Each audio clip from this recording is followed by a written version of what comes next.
If you need some assistance, Mr. Weaver.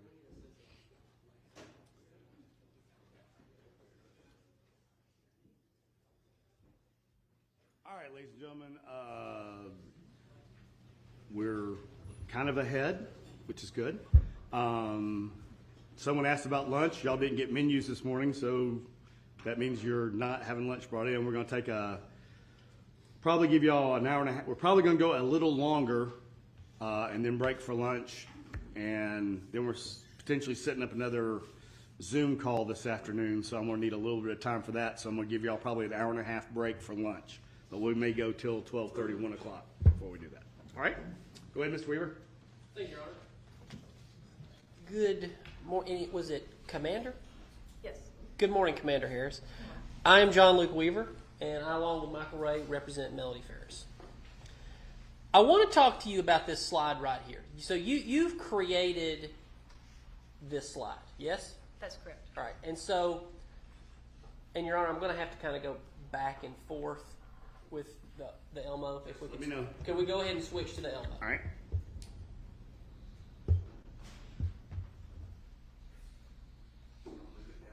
One day we'll get a button. It's going to be great. Or a second remote that isn't tethered with a cable. And Judge, I've stipulated to the admission of all of these exhibits. All right. So that would be defendants Harris 1 through 16. All right. They admitted. But I'm going to start with defendants Harris 15. And do you remember this document? Do you know what this is? Yes, this appears to be the Geofence return. Okay. And there are identifying numbers for a device, and that would be this column here, yes? Correct. Okay. And this is not Gary Farris's device. That's correct. All right. That would have been, was it Addison or? One of the others. One of the others, okay. But this number,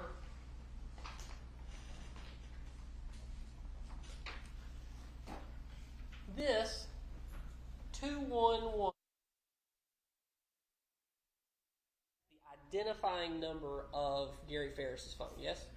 Well, that's the anonymized deciphering code that Google uses. But yes, when that was in phase 3 of the Geofence, when that was decoded, it is Gary's account, correct? That's the thumbprint. Correct. Okay, just the identifier of that phone. Anonymized. I don't speak that language. Okay, it's a specific set of numbers that Google uses Sure. to pinpoint a device without telling us the device, But phone number or Gmail account. But that is, to Google, Gary Farris's phone.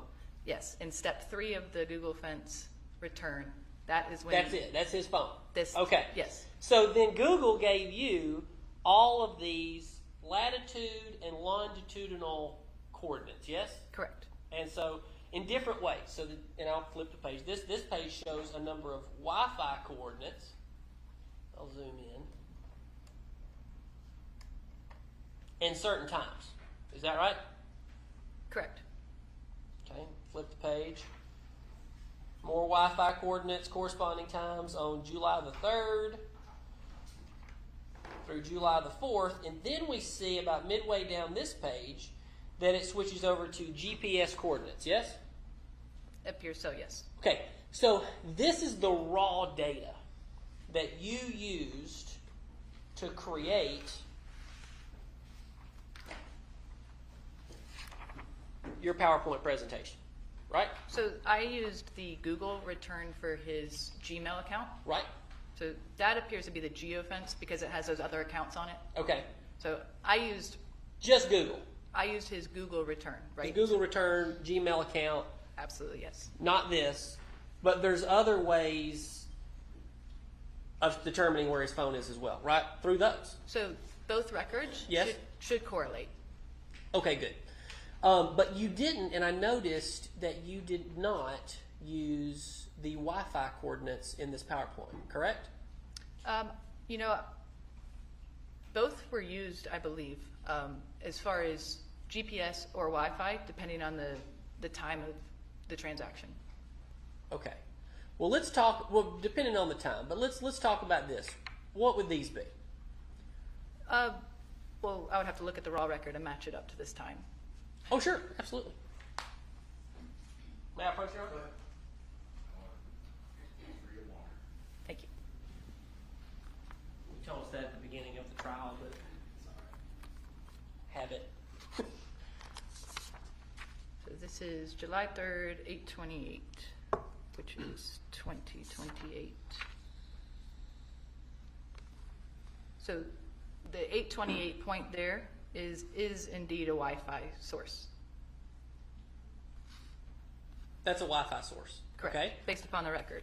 Well, so what about 8:30? Could that possibly be? I mean, up through 8:40, I don't imagine you could still be on the Wi-Fi that far away. That's a number of miles, is it not?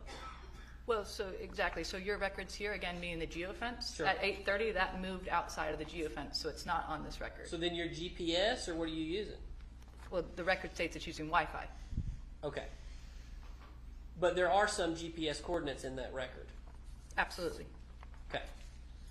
I'm asking you for this jury, Sure. when you created this, because you created this image out of data somewhere. Correct.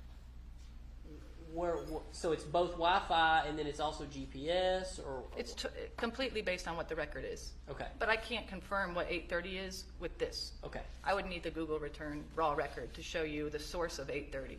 okay. All right, but not for this. This is the wrong record for that. This is the raw record for the geofence. So Okay. once those points go outside of the virtual fence, that record does not show them. Okay.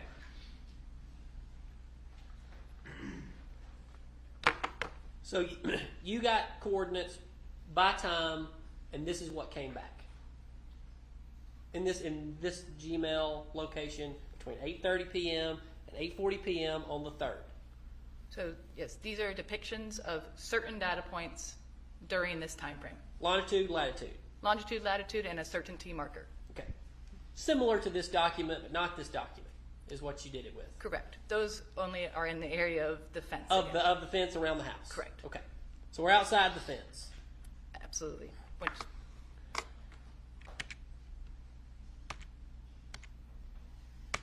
Yeah. There we go. This one right here. yes. So between 8:40 and 9:21, Gary Farris's phone did not move from this location. That is correct. That is a precision location during that time, between that 8:40 to 9:21. Now I noticed, for your other PowerPoints, you did like meters and how within the precision. I don't Right. see it on this one. Yeah.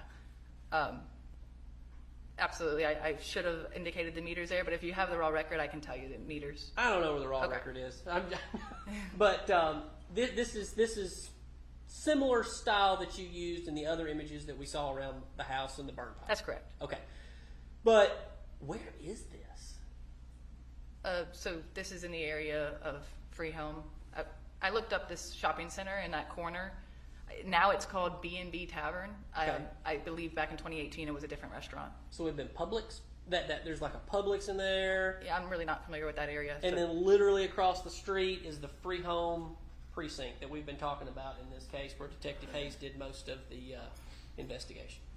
I did not look at the relative. Again, I just looked at the phone's location. Did you look up what this place used to be back in 2018? I think I did. Okay. I don't want to misspeak, but it was a different restaurant. All right. I believe. Could it have been Catch 22? I believe so. Catch 22. All right. So we've now seen somewhere in one of the text messages, which I know you've not been in here for this entire trial, but you have been through a lot of text messages.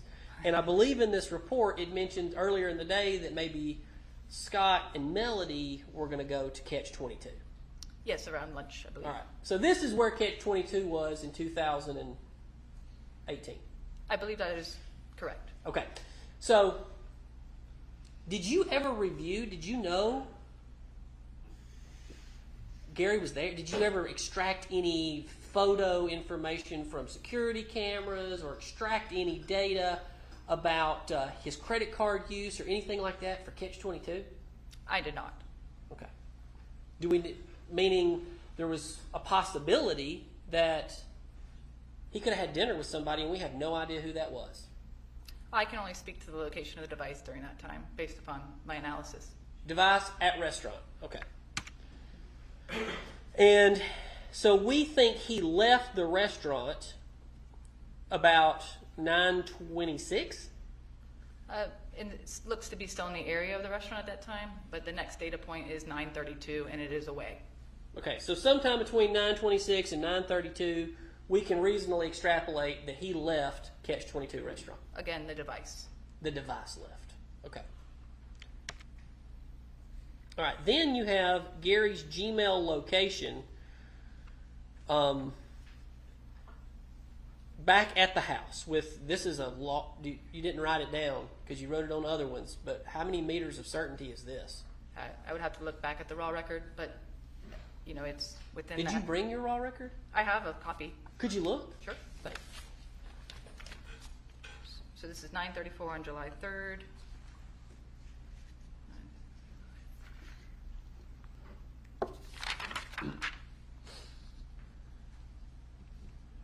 So this is a 29 meter certainty. Okay. How many feet is in a meter? I think it's around 3.3. 3.3. So then how many feet would this be? 29 times 3.3. Thank you.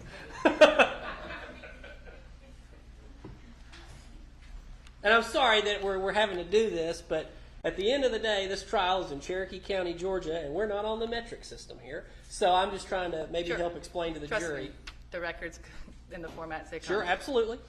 95.7 feet approximately. So from the center of that circle, 95.7 feet, so almost 100 feet. That's what that is from the center of that circle, Correct. in every direction. Correct. Okay. So that phone could be anywhere in the middle of that circle. Absolutely. All right. So let's talk about this. So why do these certainty levels, they bubble up and then they get small. They bubble up and then they get small. Can you explain that to me? I cannot speak to the technology of Google. And again, And that's fine. I was wondering if you knew the answer to that or not. I can, that would be a Google engineer question. Okay.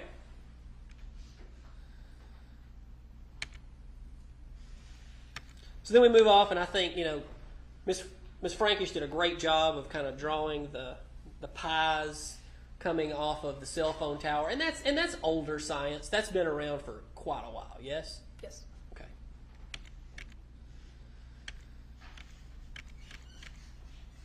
All right. So then we move forward in time to 5:52 a.m. Gary's phone geofence location. Correct. All right. So I wanted to. You didn't simultaneously do any dots.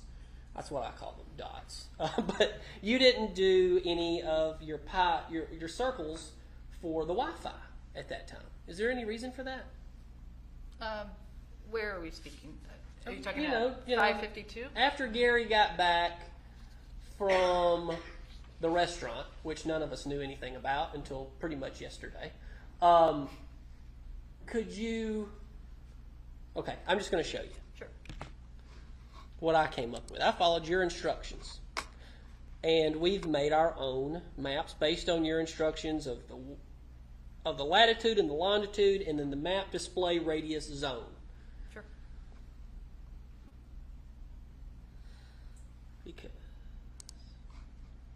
So I'm going to show you what is marked as Defense Exhibit Harris 1. All right, so this is the same time period with latitude and longitude, which is marked within, I believe you said phase 3. Of the geofence. Of the geofence. So we're Okay. back in the geofence. Okay. And there's different measures, of course, Wi-Fi and GPS, and then there's another measure within the geofence. Cell network. So, and I don't think we had any of that for Gary, yes? Or no? And I can give it back to you so you can explain it to me. If you're talking about in the geofence, but I do have them in the Google return. Right, but in the geo. Sure, I'll take a look. Thank you.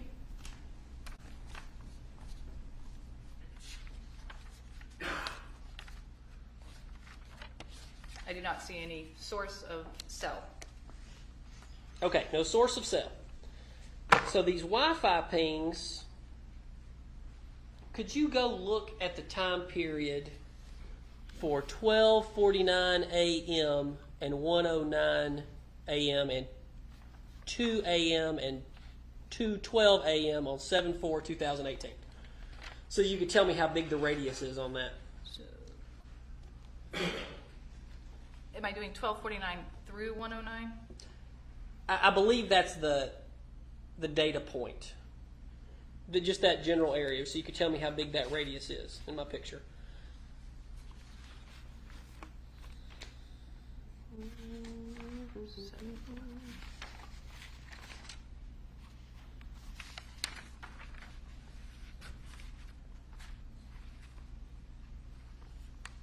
Um, 1249, the radius is 28 meters.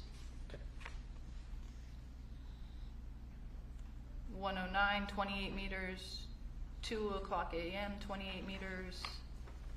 2 o'clock again, 28 meters. 2:12, 28 meters. Okay. So next I'm going to show you Harris 2. Defense 2. This would be 1:21 and 31 seconds in the morning on the morning of the 4th. Where does it show Gary's phone? 120. Yeah. And I want you to and make sure, check my work. The longitude and latitude dot and the radius that it says. 1:21 a.m. on 7/4. I don't show a record here. All right, how about I approach with one where we've specifically got Wi-Fi pings? How about 123, 7/4?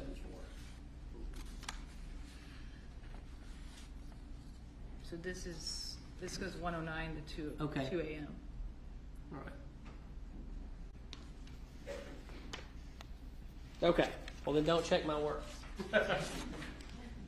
But in this image, this is a very broad circle. Yes. Relatively. Okay. And so Wi-Fi. Tell me how Wi-Fi works versus GPS. Again, I cannot speak to the engineering on how it's calculated. My common knowledge would be distance to the router, but I understand things can interfere with that as well. So I really can't speak to how it's calculated.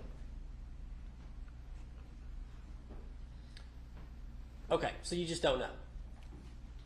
No, sir. I just analyze the records that are given to me. All right. But this geo coordinate is somewhere out, and it would include in this picture the barn and the pasture out near the road. Is that true? That's what it appears, yes. Okay. So my question kind of goes back to you as to why you would not use any of the Wi-Fi coordinates, because then they can get really large here. Sure. I did use some Wi-Fi. We showed that in the restaurant. That one. Yeah, and to me, it didn't, the source doesn't matter. I mapped all locations. Now, for the simplicity of the presentation, to not make the map very convoluted, so this large section that you're showing here, this large circle, that would have all been purple. But within that purple area are all the little points. All the little points. Correct. During the same time frame, right? So within that large area are the little areas as well. So, but what I'm saying is there's different means. You're trying to use Google in a way, and you're not an expert in Google.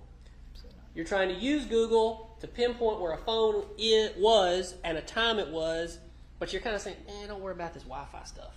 Don't worry about the cell phone stuff. We're going to focus on this one because I like this one the best. I think it's the best. That's actually not accurate. I mapped all of it, and what you saw in the presentation was the precision location that gives us a better idea of the actual trail. Like a cell tower, we know those are large, much larger areas. We can't get certainty. Mm-hmm. But when you have, within the same time frames, when you have smaller certainty within that large area, it's more precise. Okay, so I checked your work too. I tried. Okay. And so here we are. Your dots, your dots, your dots. Back to a bigger circle. No explanation as to why. We did the same kind of thing you did, following the radiuses there. And then you got him back out here somewhere. The phone is in the woods on the other side of the jury's been there now, so they've seen this property. This looks like it's almost on the property next door because there's a driveway down through here. What's your explanation for that? Of where the location of the phone Yes. is? And then that's where the phone just kind of, I guess the battery dies. So I will say on this map that you created, did Well, you, I can go back to your image. okay. We can show them the same because Google Earth does show a little bit different. I'll go back to your image if I can figure out how to get there. There we go.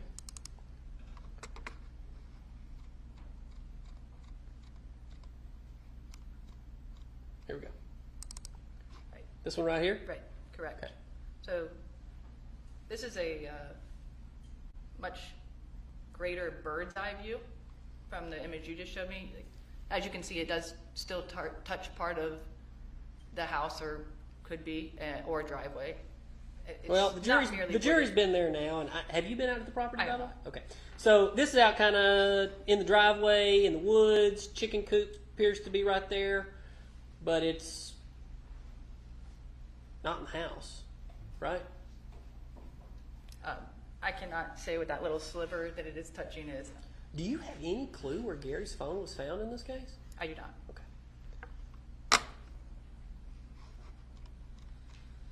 So, I mean, you went through, and by the way, I want to talk about all these phone calls. your data. How do I make this full screen again? I'm sorry. Slideshow from current side. From current side. Where? Yep. Right here? Oh, right. I'm learning. But now you gotta go to Okay. one you want. Yeah. So all your data extraction. Here's what I want to know. They talked on the phone a lot. Yes? Yes. I mean, you do a lot of phone extractions. Yes? Yes. Or you used to, at least back in The 2018. physical extraction? Yes. Not now, but Not back now. before you were a commander. Previously, yes. Sure. Back then in 2018. I did not extract devices. Okay. But you've done a lot of this work, right? Because I believe Analysis. you've been qualified as an expert. Absolutely, in analysis, I have done a lot of this work. All right. So this is a lot of phone calls, yes? Between two individuals over a 6-month period? 3,478 phone calls, yes? That is the total. Like, more than the average person would call somebody, yes? I don't know what the average person calls and texts. I mean, this is total communication too. So I mean, how many phone calls a day does that average out over 6 months? You got a calculator, you can do it. can you tell me how many days are in 6 months? What's that? How many days are in 6 months? Oh, I don't know. 365 divided by 2, I guess. What, these months? I don't know. I'm not a scientist, so I'm never in exacts. Okay. That's why I became a lawyer. Okay, we're gonna say there's 82.5 days, Okay. and you want to know how many calls that comes out to? Yeah.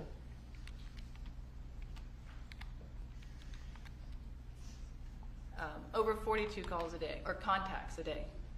You say contacts. So Could that's be. text messages. Okay. So that's not just phone calls. Correct. Okay. Contacts. That's 42 contacts a day. That's a lot of contacts, yes? Depends what your definition is of Okay. call. I mean, I'll let the jury decide that Okay. one. But they had a lot of contact. They still had contacts between 11 and 3 a.m. 18 of those in just this period. correct. You didn't go back into 2014 when they met I don't have records. or when for they that. started dating. I didn't have records for that Okay. time. Did you look? For records, Yeah. I used the records that were given to me. Okay. Did you go back into 2017? Could you have? I mean, it looks like you did for some of this stuff. The records that were given to me, I believe, went back to July of 2017. Right, but you only did 6 months. You didn't do the full year. Why? I felt 6 months was a far enough range of data. Okay.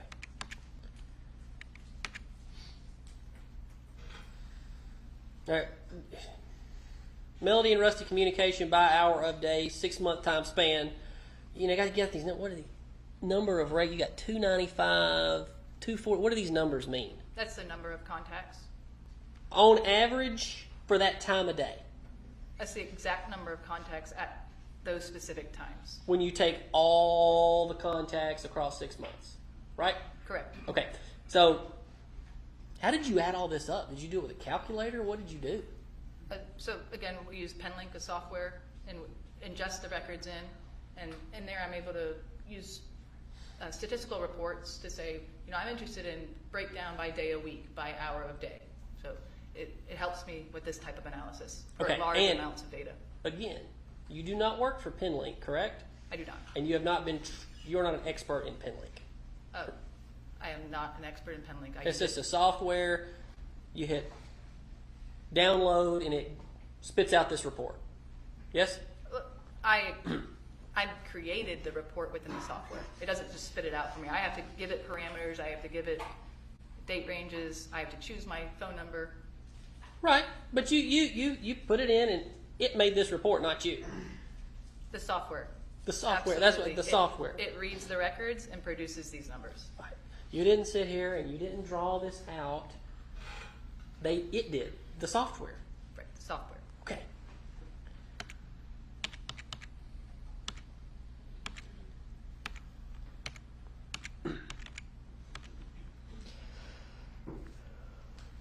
So let me get this correct. You did not do a geofence on Scott's phone.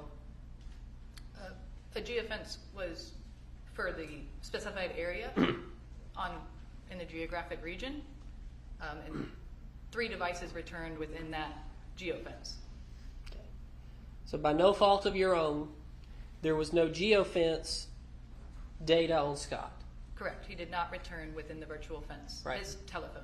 Because you're talking about a Google geofence, That's right? correct. So could it be that his phone wasn't a Google phone? That is correct. He had an iPhone. Right. So then it wouldn't be within that fence, right? I mean, there's Google applications that could still be running on an Apple phone, but there was no return for the specified date and time within that geographic location that returned Scott's device. But y'all could have gone out and looked for stuff like that for his device. There's different geofences used by different companies. Yes, sir. And we didn't need to do a geofence because we knew his phone number, so records were obtained for his device. But you don't have that very tight location like you do for Gary's phone. Wouldn't that have been helpful? That really would be helpful. Okay.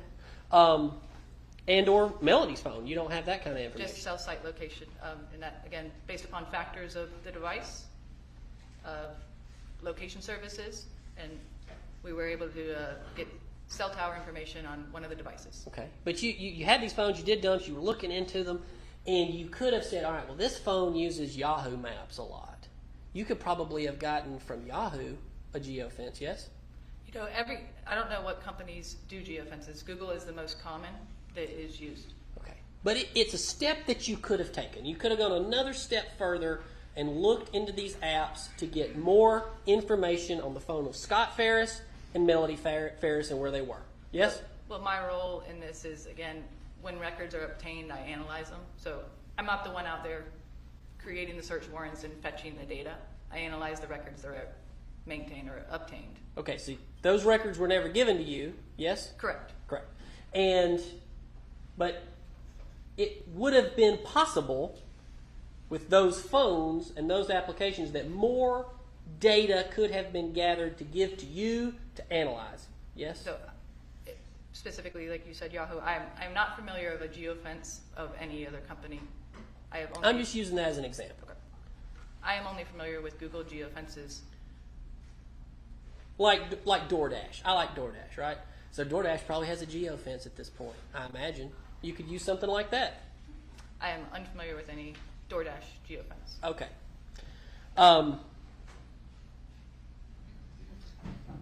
Are you aware that in 2023, Google discontinued this service? Are you aware of that? I do know there was talks about them encrypting their data. Okay, and making it so that you had to get it from the phone and not from them. Yes? I did. I read articles about that. All right, so now you can't do it this way anymore in the year 2024 the way you did it back in 2018. I don't know if it is officially gone yet, but I did hear that Google will be encrypting their data based upon the size of storage they were paying.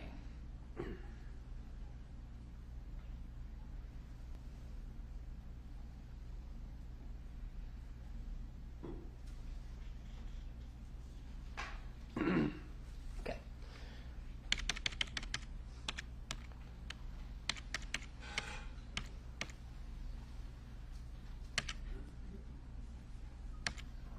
I want to talk briefly about the activity. Going back to 9/7, 9/30, this was when Melody was at the hedonism resort. That's when the device connected to Wi-Fi in the name of hedonism. Okay. And then on 9/30, she was in Nashville, Tennessee. Based upon the sequence of events in the device, it appears she traveled to Nashville. I believe you mentioned something about a baby shower. Yes, it appeared the following day was a baby shower. Right. Emily was having a baby around that time. They were in town for a baby shower, I guess, right? It appears so. Okay. And then 7/3, obviously the date of this case, right? The date of interest, yes. Date of interest, yes. All right, so you're telling me that there's more activity at the hedonism resort and then at a baby shower event than when y'all are alleging that she somehow killed Gary and drug his body to a burn pile and burned him. You're telling me there's more activity on these other dates than those dates?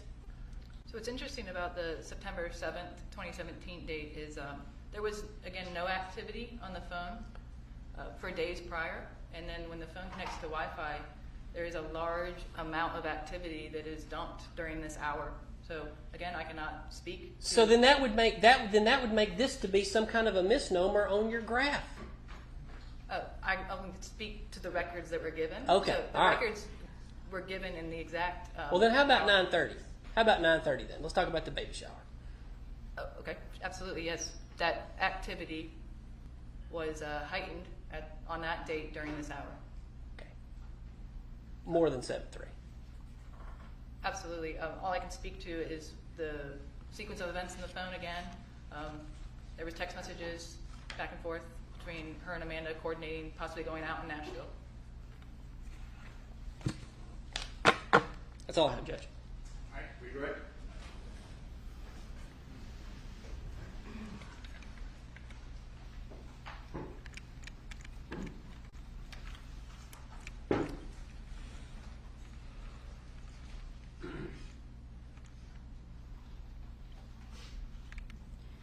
During the time that Gary's device location changes at 7:58 a.m. to 9:05 a.m., moving from the woods to the left of the home into the home, was Scott's device in the location of the house at this time? No. Where was the location of Scott's device? In the northern area near Lake Lanier. Like Forsyth County, like North Forsyth County, Dawson County area? Yeah. That's all I have, Judge. Thank you. No follow-up. All right, you can sit down. Thank you, ma'am. Thank you. Just can we have just one more? Or can we approach? Are we doing...